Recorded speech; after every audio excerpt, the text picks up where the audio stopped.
Les influenceurs camerounais sont devenus des champions sur la toile pour se mêler des problèmes qu'il y a partout en Afrique, mais sont aussi les grands champions pour se taire quand il y a des problèmes chez eux. Il se trouve que depuis quelques jours, le Cameroun est en deuil parce qu'on vient d'assister à un crime des plus horribles. Et malheureusement, je ne vois personne sur la toile s'indigner. Dans cette vidéo, j'aimerais m'indigner.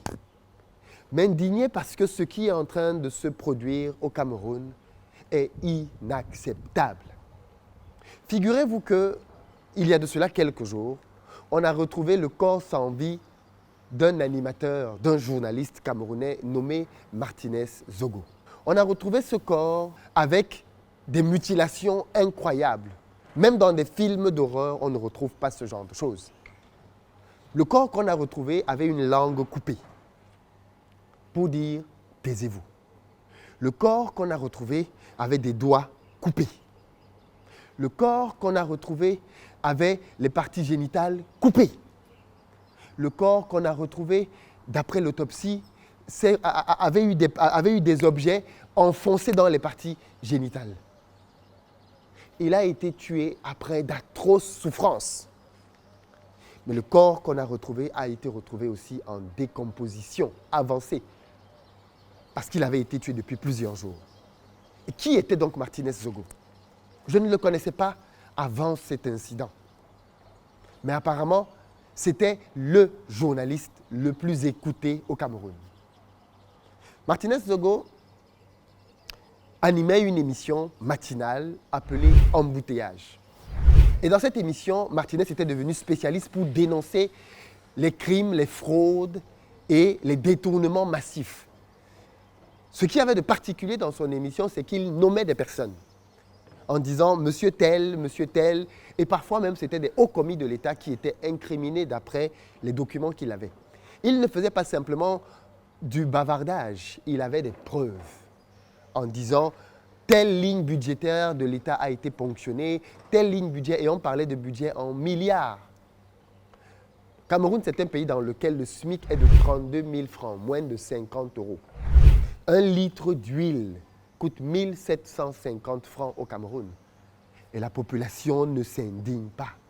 La vie est chère, la vie est très chère. Le pouvoir d'achat ne suit pas. Les Camerounais qui sont champions pour se comparer à la Côte d'Ivoire, aujourd'hui le SMIC en Côte d'Ivoire, il reste faible, est de 75 000 francs.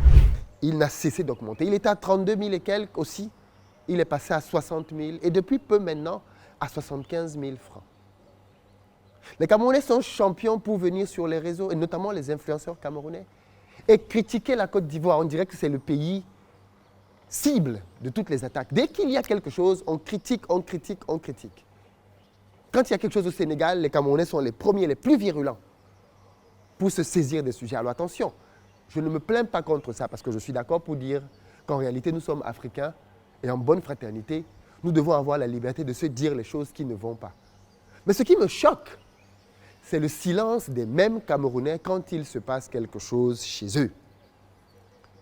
Comment expliquer que quelqu'un qui avait pour seul crime de dénoncer le vol de la fortune publique puisse être tué dans ces conditions et que tout le monde trouve ça pas assez grave pour s'indigner? Que va faire la justice? J'espère que la justice va se saisir de ce cas, qu'une enquête va être ouverte, qu'on va avoir les résultats de l'enquête et que les meurtriers, les assassins, les commanditaires vont répondre devant la justice de ce type de choses. Parce que si ce n'est pas le cas, ça voudra simplement dire qu'au Cameroun désormais, on va être comme au Mexique. Les gens vont commencer à financer des milices privées qui vont devenir leurs petites armées pour faire les sales besognes qu'ils veulent. Tu m'énerves, j'ai un problème avec toi, j'envoie ma milice te régler tes comptes. Il y a de cela quelques temps, j'ai dénoncé ici, et j'étais le seul à le faire au début, parce qu'après, il y a eu des gens qui sont venus, comme d'habitude, faire de la récupération. Moi, au début, j'étais le seul à le faire, à dénoncer l'arnaque Liep-Limal, en disant non, ce n'est pas possible. Je n'ai rien contre le promoteur, je ne le connais pas. Mais on ne peut pas voler l'argent des gens comme ça. Les gens m'ont appelé pour me dire, non, ne fais pas ça, ne parle pas, tais-toi, laisse tomber. Est-ce qu'on t'a volé? Parce que je n'aurais pas été victime de l'IEP-Limal, je dois me taire. Voilà la mentalité de beaucoup de gens. Mais je me demande, quel est le but de la vie si vous ne vous battez pas pour quelque chose?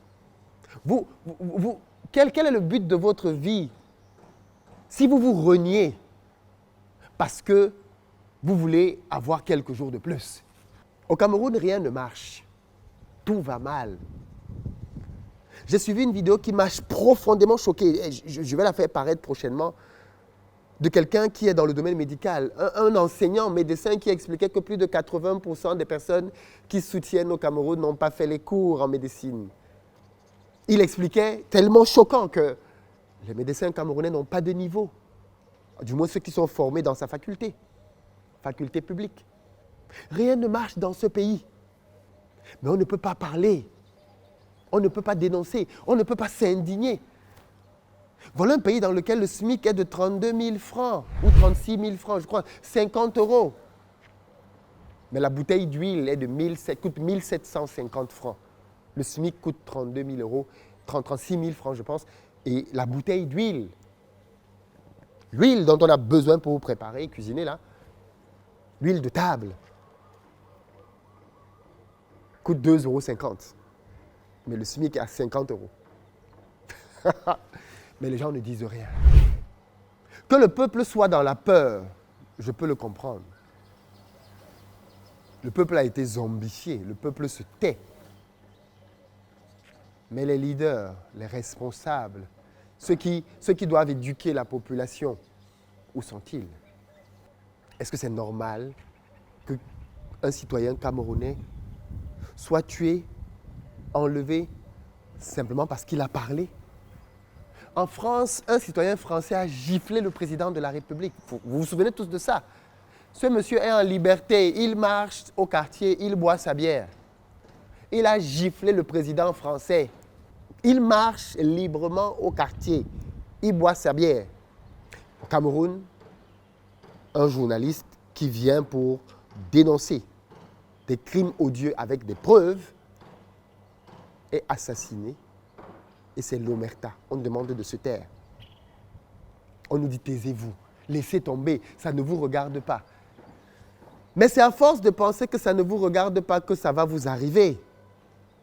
Parce que quand ce genre de violences sont institutionnalisées, demain ce sera chez vous. Mais ceux qui pensent qu'on va faire taire les Camerounais parce qu'on va tuer quelques-uns, ignorent l'histoire du Cameroun. Le Cameroun est un peuple de personnes braves. Le Cameroun a à son sein parmi les plus grands opposants du continent africain. Le Cameroun, c'est le pays d'Oumniobé qui a payé de sa vie pour l'indépendance du Cameroun. Le Cameroun, c'est le pays de Sende Afana. Le Cameroun, c'est le pays de Moumié. Toutes ces personnes se sont battues, ont lutté et sont mortes pour l'indépendance du Cameroun. Le Cameroun est, avec l'Algérie, les seuls pays qui se sont battus pour leur indépendance. Et le Cameroun a perdu des centaines de milliers de personnes qui disaient non à la colonisation française. D'ailleurs, jusqu'aujourd'hui, la France fait silence sur cette partie de son histoire. Le Cameroun, c'est le pays de Mongo Betty, pour moi l'un des meilleurs écrivains africains de tous les temps, qui a osé expliquer les dessous de ce qui se passait en Afrique, de la France-Afrique. Il a été banni, bâillonné en France parce qu'il ne voulait pas se taire. Il est revenu au Cameroun et il a ouvert sa librairie pour dire aux Camerounais, voilà ce qui se passe courageusement. Le Cameroun, c'est un pays, c'est le pays de Martinez Zogo et de beaucoup d'autres. Martinez Zogo n'est pas le premier journaliste qui est tué au Cameroun. Avant Martinez Zogo, Ouazizi et plein d'autres sont morts parce qu'ils dénonçaient. Mais le fait qu'on tue n'a jamais fait que des Camerounais se taisent derrière. Non, il y en a toujours eu d'autres qui ont parlé. Donc même si on tue, comme on l'a fait, dans des conditions aussi atroces, d'autres dénonceront. D'autres continueront de dénoncer. Parce que c'est dans l'ADN camerounaise de se révolter contre des injustices. Peut-être qu'il y a une grande masse qui est aujourd'hui silencieuse, mais dans les maisons, les gens parlent. Dans les maisons, ça bouillonne. Les gens ne sont pas d'accord. Mais ceux contre qui je suis choqué aujourd'hui, ce sont nos pseudo-grands influenceurs qui, quand ce genre de choses atroces se produisent, se taisent. Mais allez les entendre ouvrir leur bouche pour venir parler de la Côte d'Ivoire ou du Sénégal ou du Mali ou de... Allez les entendre ouvrir leur bouche pour tout expliquer chez les autres. Je ne vous ai pas dit de venir accuser des gens. Je vous dis de vous indigner. De vous indigner. Ce n'est pas normal que quelqu'un soit tué parce qu'il a parlé. Ce n'est pas normal. J'espère que la justice se saisira de cette affaire, que la pression sera mise, tant sur le plan national qu'international, pour qu'on ait enfin une véritable enquête et puis qu'elle puisse aboutir à des condamnations et que les coupables puissent payer. Faute de quoi, on risquerait d'entrer dans une dérive de mafia, une dérive à la mexicaine, dans laquelle on va commencer à avoir des règlements de compte partout, des armes qui vont commencer à crépiter partout, des balles partout. Et ça, ce sera bien évidemment le début de la guerre que nous ne souhaitons bien évidemment pas. Beaucoup trop de pays en Afrique ont déjà eu des guerres.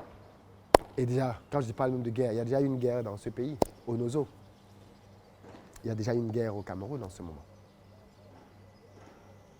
Vivement que les autorités ramènent de l'ordre, du calme et donnent aux Camerounais le sentiment qu'on doit continuer de croire aux institutions parce que c'est aussi le rôle des institutions d'assurer la justice. Je ne pouvais pas me taire face à ça. J'ai pris juste un peu de temps pour voir si d'autres allaient en parler. Mais la lâcheté des gens, elle est manifeste. Les gens n'en parlent pas. Non, ça ne les regarde pas. Jusqu'au jour où ce sera quelqu'un de ta famille, à ce moment-là, tu vas sortir et tu vas demander aux gens de venir t'aider, de venir pleurer avec toi. Et on te demandera, mais quand on pleurait chez les autres, tu étais où? Tu n'as pleuré avec personne. Mais maintenant, tu veux qu'on vienne pleurer avec toi. Voilà les réalités avec lesquelles nous devons dealer. Très bientôt.